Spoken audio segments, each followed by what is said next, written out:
about 46% of the population has some African roots. And one of the things that Fidel Castro has done is he has not completely eliminated every bit of discrimination, but has made huge strides. And the African Cubans are very appreciative of that, and understandably are grateful to Castro. So what you're saying, Paul, is that after Castro, it may not change, their form of government may not change. It is, the funny thing is, it is gradually changing now, and that's hardly known. For example, you can be self-employed now. You can be a small employer and employ some people. You can, if you're a Swiss hotel chain or a Japanese hotel chain, you can move in and you can be 100% private. You know, now they do encourage some co-ownership by the Cuban government. But if you don't want to do it, you don't have to. So there is a shift away from the old socialist communist system to more of a free enterprise system, but it's a very gradual and doesn't apply to most parts of the economy. So the Chinese influence there, the Chinese trade a lot with Cuba? Well, the Chinese do have some influence there. They are, you know, the Chinese and North Koreans and Cuba, they're about the only three remaining communist countries in the world. Yeah. And certainly in China, they have moved away from that quite a bit. It's still a very harsh dictatorship, much harsher than Cuba. It's interesting, you know, China does not provide freedom of religion or all these other things that Castro does provide, and yet we snuggle up to China and do everything we can to please China, and we give the cold shoulder to Castro, who's right next door. Now, you think that Cuba then is turning somewhat capitalistic? Well, I think it's slowly moving in that direction, and I think it'll be something of a compromise, just as we have. You know, Social Security is a government-run program. Now, you can call it socialistic or whatever you want. Our highways are government-run. You know, you can call them socialistic if you want, but it's practical. And I think you will see that Cuba, like Western Europe has more things government-run than we do in the United States. But you have to ask what's practical, what will work best, government operation of this or private operation. And on some things, the answer is government operation. On other things, private operation. Now, is there a lot of unemployment in Cuba? Do you know? They give figures of fairly low unemployment, of around 4 or 5%. There are others there who say it's more like 20%. And I don't know who's right and who's wrong on that. But there is no question that our embargo is hurting the people of Cuba. And for example, a professor that I met at the University of Havana, he has cancer and is getting some pills that are made in the United States. Well, he has to buy them through England in order to get them. And of course, every time it transfers hands, it adds more money to the cost of those pills. Well, that doesn't help us at all, and it certainly hurts him. And so the Cubans are hurt, and we're hurt by it. Approximately, can you tell what the population is of Cuba? Well, I should remember that figure, and my recollection is it's about 8 million, but I may be wrong. It may be as high as 11 million. I'm just not sure, but it's somewhat less than the state of Illinois. I remember that. Okay, we won't hold you to it. Yeah, all right. But the country itself, you're saying, is hurting. The people are hurting because of the boycott. There's no question. They're hurting, and the buildings need, an awful lot of buildings need repair. They need paint. You know, you can see, particularly in Old Havana, an area of great historic interest where there ought to be some repair of those buildings just to make sure they don't collapse. And but their economy is hurting enough. This is where if we took the embargo off, you would have American investment there. You'd have a lot more tourists going there. It would be of help to the United States. And I think part of freedom of speech is an ability to explore anything. We shouldn't be hampered by our government if there isn't any risk. Mm-hmm. Now, if the government doesn't want me to go to some country because there's a revolution on, well, Afghanistan right now maybe is not safe. But if it's safe, even though I think they have a terrible government, mm-hmm. I ought to have the right to go there. Now, there isn't any real opposition to President Castro? No formal opposition. If you want to privately criticize him, you can do that, no problem. If you want to form another political party, you got a problem. You got a problem. Now, so that's interesting. What you're saying, about Cuba and the people. What I had heard, Paul, was that if we lift the sanction or the boycott or the tariff against Cuba, that Castro would benefit more than the people. No, that's just not true. It is. There is no question that the economy would be picked up, and it may be that politically he would benefit because the economy would pick up. But it's a little bit like Iraq. You know, we have this economic boycott on Iraq, and Saddam Hussein is a brutal dictator. I've been to Baghdad, and I remember arriving there, and a few hours before I was there, Castro had just summarily executed an employee of the British consulate.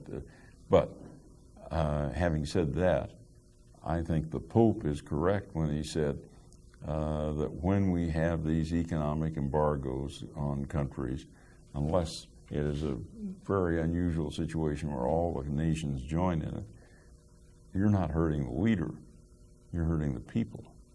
And the UN report on Iraq shows we are causing the death of a lot of children there because they can't get the food and medicine that they need. And I think it's a mistake on our part, and I think the same for Cuba. Okay, so the embargo is food and medicine against Cuba. Food is food, medicine, everything. Everything. Now, they passed a bill that permits food and medicine. Now, you can, as a charity, you can take food down or medicine. But to sell it, we passed something that was in theory was supposed to modify that, but it had so many strings attached to it, it's not working. So the pharmaceuticals couldn't do any business with Cuba? They can't do any business directly, that's correct. Now, Paul, now that the Senate has been turned over to the Democrats, do you think there may be a change in that policy? I think that is very possible because you have Joe Biden, Senator from Delaware, is the new chairman of the Senate Foreign Relations Committee. He has a very different attitude than Senator Jesse Helms, who from North Carolina, who was the chairman of the committee. And so I think there is a very real possibility that we'll see some legislation that will improve the situation. Now, whether the president will sign it or not, I don't know. Now, when you were a United States Senator, Paul, were there other senators taking the same viewpoint as you were, the same position? Yes. And in fact, when I remember when and I don't remember what the exact nature of the bill, but the whole question of the embargo came up, and I remember making a speech against it, and I remember Senator Chris Dodd from Connecticut also making a speech against it. But now I have noted quite a few senators of both political parties, former senators now, who have said, this really doesn't make any sense. And even, he withdrew the legislation, but Senator John Warner, Republican from Virginia, introduced some legislation suggesting we ought to modify our policy. Well, he got some pressure and he withdrew his legislation, but it's clear he believes our policy is wrong. Okay, so you don't see anything in the foreseeable future that it changes? I don't think anything's likely to happen in the coming months. with the exception of some slight modifications. But one of the things that is going to be happening is I think some statements from some former public officials in this country who believe our policy doesn't make any sense. And you talk privately to almost any senator, any former ambassador to any country, and they all tell you, our policy just doesn't make any sense at all. In today's newspaper, Paul, I was reading that there were some demonstrations in Europe when President George W. Bush was in Spain, I believe it was, and they were demonstrating for three things against President Bush: for the environment policy, for the death penalty policy, and for the Cuban policy. Yeah. Well, and there may have been some demonstrations. I know there were scheduled some in Brussels, I think it is, on the missile shield. That's another thing. But I think Western European leaders, they kind of laugh when we talk about our policy. It's just viewed as I saw a statement by a writer for the Los Angeles Times when he describes our foreign policy as adolescent. And I thought it was a pretty good, pretty accurate description. It's not malicious, but it's not mature. We really ought to have. We haven't grown up enough. That's exactly right. Yeah. Well, Paul, your viewpoint on the Cuba embargo is interesting, and of course, and I know we'll have some viewers may want to contact you or talk to you about it. Is there a number or an address? Well, they can reach me at the Public Policy Institute at Southern Illinois University in Carbondale, Illinois, and the zip code is 62901. Let me repeat that. Please. Contact me at the Public Policy Institute, Southern Illinois University, Carbondale, Illinois, 62901. Now, you also have a mail room number. Well, that's just for internal. Oh, internal. Okay. Within the university. I see. Well, Paul, let me ask you about the Public Policy Institute.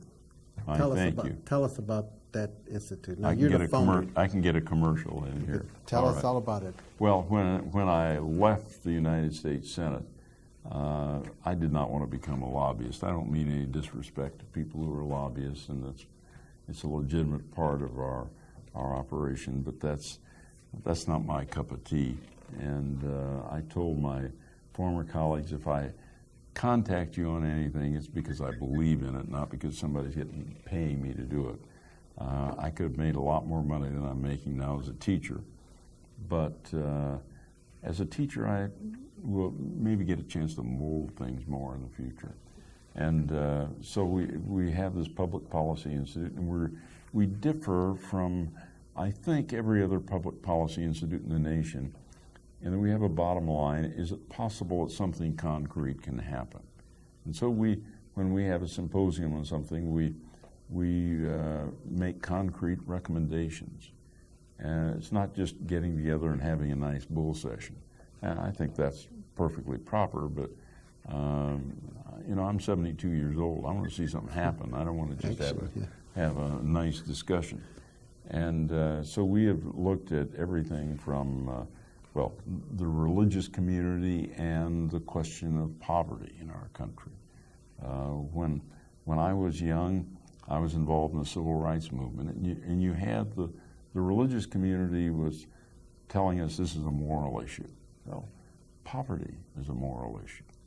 And so we brought together everybody from Imam Wallace Muhammad, the Muslim leader, to the president of the Unitarian Church in the United States, to Pat Robertson. You can't get much further in the greater diversity than that. But it was interesting, in 2 days of meetings, pretty soon they started to come together. And then they issued a statement about the faith community and what we ought to do. And now I have to say, many religious groups aren't doing anything about it, but some are as a result of that. But we've looked at everything from the need for looking at desalination on water. We're going to be facing huge water problems in the future in the world. We just had a session not too long ago on Rwanda, where 800,000 to 1 million people were killed in Africa. What lessons can we learn from our failure to stand up there?